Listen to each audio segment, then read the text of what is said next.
dulu. Monggo ketua kelas memimpin teman-temannya untuk berdoa. Baik, sebelum pelajaran dimulai, alangkah baiknya kita untuk berdoa terlebih dahulu. Berdoa mulai. Bismillahirrahmanirrahim. Berdoa selesai.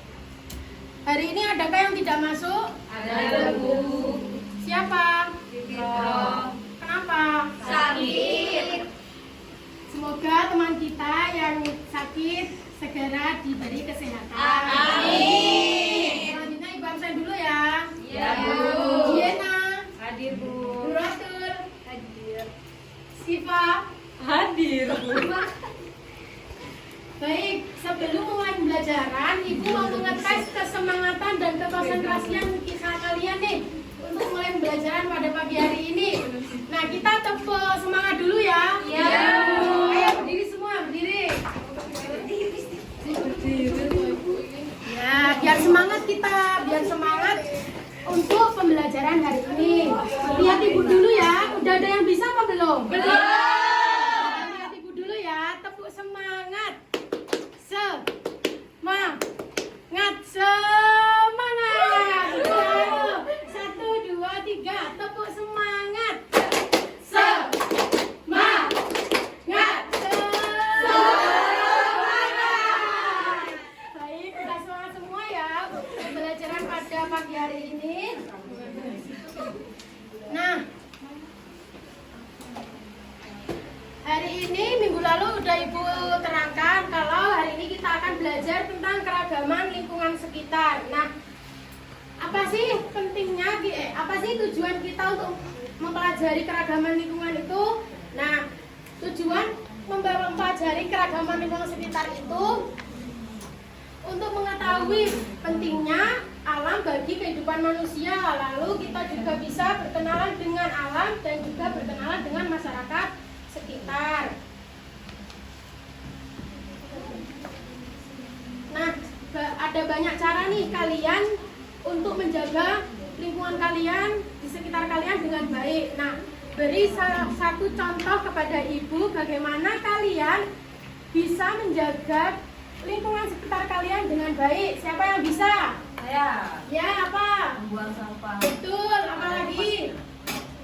Saya. Apa lagi? Tidak menebang pohon sembarangan. Bagus. Nah, Ibu berharap kalian bisa menjaga lingkungan kalian, terutama di sekitar kalian sendiri dengan baik ya, agar juga kalian menempati tempat tersebut dengan nyaman.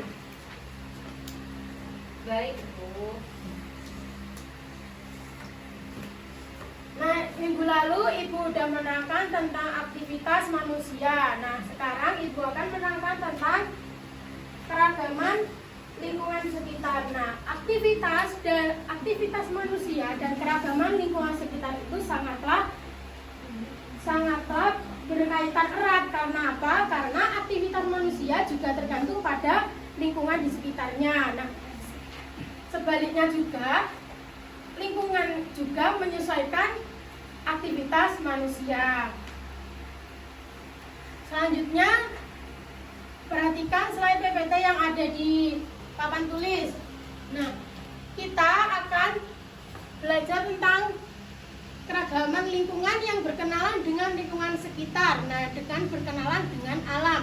Nah, contohnya itu ada sandang, pangan, dan papan. Nah, itu adalah salah satu bahan-bahan yang diolah dari alam. Nah, contohnya itu nasi, sagu, jagung, umbi-umbian. Nah, nasi itu termasuk kebutuhan kita sehari-hari kan? Ya. Kalau kalian tidak makan nasi, kan tidak bisa ya. Nah, kalau sagu, jagung, umbi-umbian itu orang zaman dulu itu pasti kan membutuhkan yang namanya makanan tersebut. Nah, itu juga berasal dari alam. Nah, selanjutnya itu kapas. Nah, kapas itu kalau diolah dan dijahit itu menjadi pakaian. Nah, pakaian tersebut yang kita pakai sehari-hari. Jadi, semua yang kita pakai, yang kita makan itu berasal dari alam.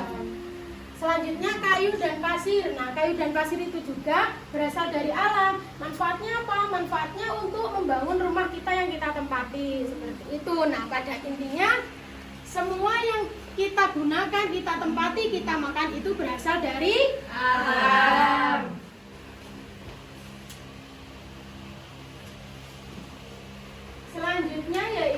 contoh pencemaran alam. Nah, perlu kalian ketahui contoh pencemaran alam itu ada 3. Yang pertama pencemaran udara, yang kedua pencemaran air, dan yang ketiga pencemaran tanah.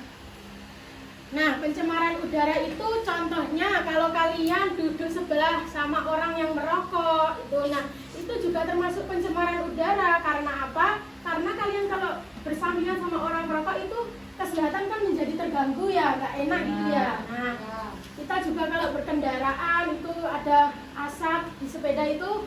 Nah, itu juga termasuk pencemaran udara. Nah, selanjutnya itu pencemaran air. Nah, pencemaran air disebabkan oleh konsentrasi zat berbahaya di dalam air yang berlangsung lama dan menimbulkan dampak tertentu. Nah, contohnya itu penggunaan peledak dalam penangkapan ikan. Nah, kalau kalian ketahui nih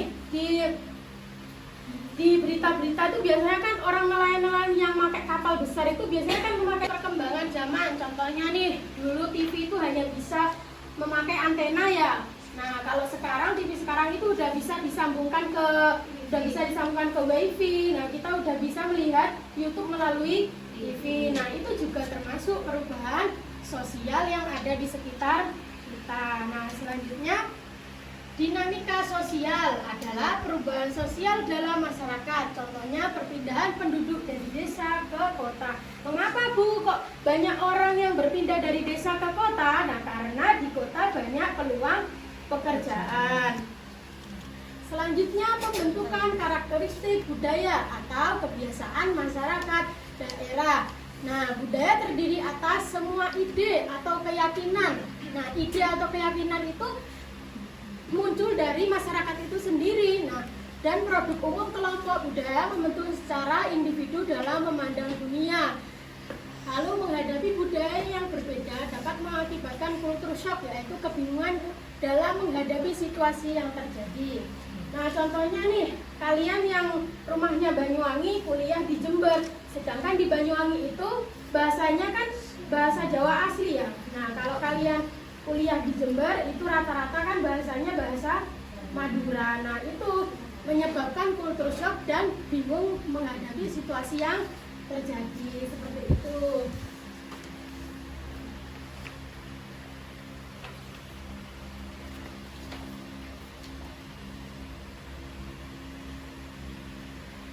Nah, selanjutnya Ibu akan memberikan tugas kepada kalian, dikerjakan dalam waktu 3 menit, nanti lalu dipresentasikan ke depan.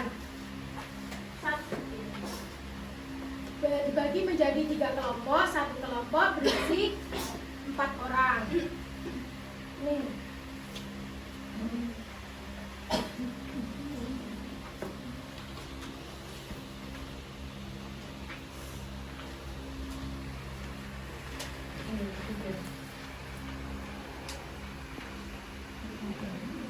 Ya, dikerjakan dulu ya. Iya, Bu. Jalan-jalan. Ada yang kesusahan? Nih.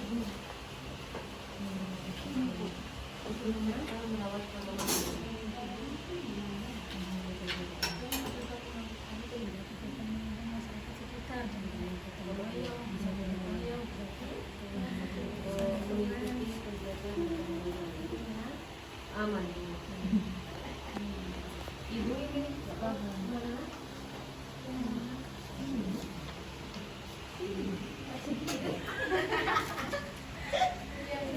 Ya ampun, ya ampun.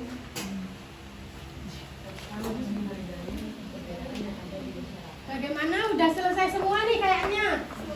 Ayo siapa kelompok siapa dulu yang mau maju? Ayo bagi atau berdua tidak apa-apa kalau satu malu.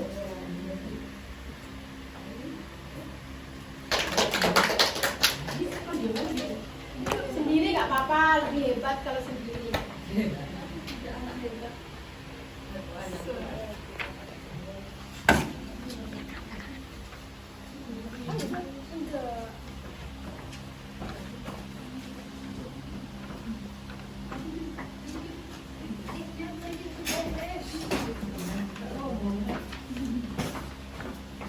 Ini saya akan menjawab pertanyaan pertanyaan nomor 1, yaitu bagaimana cara kamu berperan untuk menjaga keberagaman.